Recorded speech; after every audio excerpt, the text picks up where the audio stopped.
Shamantakas Infraswari, Shamantakas Aurum. Premium 2, 3 and 4 BHK luxurious apartments near Pragati Nagar, Kaman, Bajpalli, Hyderabad. మాకి ఆమె అక్క కావాలా విజయలక్ష్మి ఆయన పేరు. ఇలాగ టూరిస్ట్ వీసా వెళ్తామని ఫ్యామిలీతో వెళ్ళారు. వాళ్ళ ఇంటి అయినా వాళ్ళ కొడుకు వాళ్ళంతా వెళ్ళినారు. ఇలాగ టిఫిన్ చేసాము గుడి పక్కల అనేసి ఇటు వెళ్తూ ఉంటే అసలు రోడ్డు చూసే చాలా ప్రశాంతంగా బాగానే ఉంది. అది మన మిస్టేక్ ఏం కాదు, వాళ్ళ మిస్టేకే. వాళ్ళ ప్రభుత్వం ఏమి పట్టించుకోవాలి, గవర్నమెంట్ ఏం పట్టించుకోకుండా నిర్లక్ష్యంగా వదిలేసినారు. అందువల్ల ఒక ప్రాణం పోయేలాగా చేసినారు వాళ్ళు. దీనికి 24 hours నీకు రెస్పాన్సిబిలిటీ వాళ్ళే చేయాలా. వెతుకుతానం అంటున్నారు కానీ అక్కడక్కడ తోకుని ఏమేదో చేసుకుంటున్నారు కానీ అక్కడి నుంచి ఏమి అప్డేట్ కూడా మాకు రాలేదు. లోపల వెళ్ళినారు, మనుషులు లోపల వెళ్ళినారు, చెక్ చేస్తున్నారు, సీసీ కెమెరా ఉన్నట్టు ఆ ఫోటేజెస్ ఏంది కనిపించలేదు మనకి. మన ప్రభుత్వం మన గవర్నమెంట్ మన ఇండియా మన ప్రభుత్వం అడుక్కుంటానంటే వాళ్ళని ఎలాగైనా తెప్పించి మాకు దయచేసి మాకు ఇచ్చేయాలని కోరుకుంటున్నాం అంతే. వాళ్ళు పోయేసి 1.5 months అయింది సార్. వాళ్ళు టూరిస్ట్ వీసాకే పోయినారు. అక్కడ వాళ్ళు ఇంట అయినా వాళ్ళ కొడుకు ఇంకా రిలేషన్స్ అంతా బాగా తిరిగి చూస్తామనేసి పోయినారు. ఇంకేం 5 days or 6 days లో వచ్చేది వాళ్ళు. అక్కడి నుంచి కన్ఫర్మ్ కాలేదనేసి వెయిట్ చేసుకుంటా ఉన్నారు. వీసా కన్ఫర్మ్ కాలేదనేసి, టికెట్ రాలేదనేసి వెయిట్ చేస్తున్నారు. ఈ ఇన్సిడెంట్ జరిగే లోపల ఈ ఇన్సిడెంట్ జరిగింది సార్. అందుకోసం వాళ్ళు టూరిస్ట్ వీసానే పోయినది.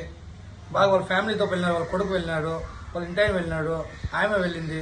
ఇప్పుడు ఇండియాకి బయలుదేరే టైంలో సార్ ఇలా జరిగింది సార్. వాళ్ళు ఒక గుడికి టెంపుల్ దగ్గర మొక్కుతామనేసి దేవుని దండం పెట్టుకుంటాం, టిఫిన్ తినేసి అనేది వెళ్ళినారు సార్. రోడ్డు నిర్లక్ష్యం వల్ల అలా జరిగింది. ఆ గవర్నమెంట్ ప్రభుత్వం ఏమీ తీసుకోలేదు. మన గవర్నమెంట్ ఏమన్నా కానీ కన్సర్ శ్రీకాంత్ సార్ వచ్చినారు. ఆయన చంద్రబాబు సార్తో మాట్లాడేసి ఏదో ఒకటి హెల్ప్ చేస్తామని చెప్పినారు. దీనికి ఏమోటి హెల్ప్ చేయాలని కోరుకుంటున్నాను సార్. ఇంకేమీ లేదు సార్ అడుక్కుంటాను. ఏమి ఒక ఫోటోస్ కానీ ఏమీ కానీ ఇక్కడ చూస్తాం అక్కడ చూస్తామనేసి ఇప్పటికీ 24 hours అయింది. ఏమి రెస్పాన్సిబిలిటీ లేదు. మనం ముఖ్యమంత్రి చంద్రబాబు నాయుడు గారు కోరుకుంటున్నది ఒకటే, మన మనిషి, మన కుప్పం నియోజకవర్గం అంజనాపల్లి గ్రామము, మాకు దుడ్డు వద్దు, అంతస్తు ఆస్తులు ఏమీ వద్దు, మాకు వచ్చి చేస్తే చాలండి. ఇది ఒకటి కోరుకుంటున్నాం నారా చంద్రబాబు నాయుడు అందరు. మాకందరికి పెద్దది కామే సార్.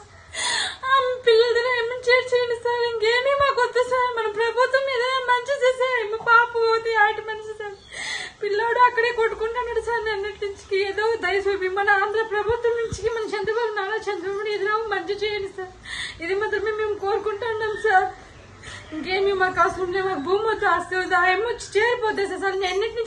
నిన్న సాయంత్రం నుంచి వెతుకుతాను ఏదో సార్ ఓ రెస్పాండ్ ఫోన్ చేసిండాలి వాళ్ళ గవర్నమెంట్.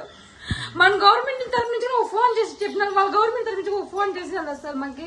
మా అమ్మ టూర్కి వెళ్ళింది మలేషియాకి. గుడికి వెళ్తామని వెళ్ళినారు, కాలు స్లిప్ అయ్యి కింద పడిపోయినారు. మా అమ్మ మిస్టేక్ ఏమన్నా ఉందా? మా అమ్మ మిస్టేక్ లేదు. మాకు ఏం కావాలంటే మా అమ్మ నడిచిపోతుంది, మామూలు జాగాలోనే నడిచిపోతుంది. ఆడు వాళ్ళ మిస్టేక్ మా అమ్మ పడిపోయింది. ఇప్పుడు మా అమ్మ మాకు కావాలా, మా అమ్మని మాకు తెప్పించి ఇవ్వాలా. తెప్పించలేదంటే మేము వదులాపము. మేము ప్రాణంతో అందరూ ఊరేసుకొని చచ్చిపోతాం సార్. మా అమ్మ కావాలా. మీరు ఏమన్నా చేయను, నాకు మా అమ్మ కావాలి సార్. మా అమ్మ లేదంటే మా ఫ్యామిలీ అంతా ఊరేసుకొని చచ్చిపోతాం సార్. దానికి మీరు మీ గవర్నమెంట్ మాకు ఏమన్నా హెల్ప్ చేసి మా అమ్మని తెప్పించి ఊసేయండి సార్. అంతే సార్. మాకు ఆ కోరిక లేదు. మీ గవర్నమెంట్ ఏమన్నా హెల్ప్ చేసి తెప్పించి మా అమ్మని ఇచ్చేయండి. అది సార్. మరిన్ని వీడియోస్ కోసం ఛానల్ ని సబ్స్క్రైబ్ చేయండి. లేటెస్ట్ అప్డేట్స్ కోసం వాట్సాప్ ఛానల్ ని ఫాలో చేయండి. అండ్ లింక్ డిస్క్రిప్షన్ లో ఉంది.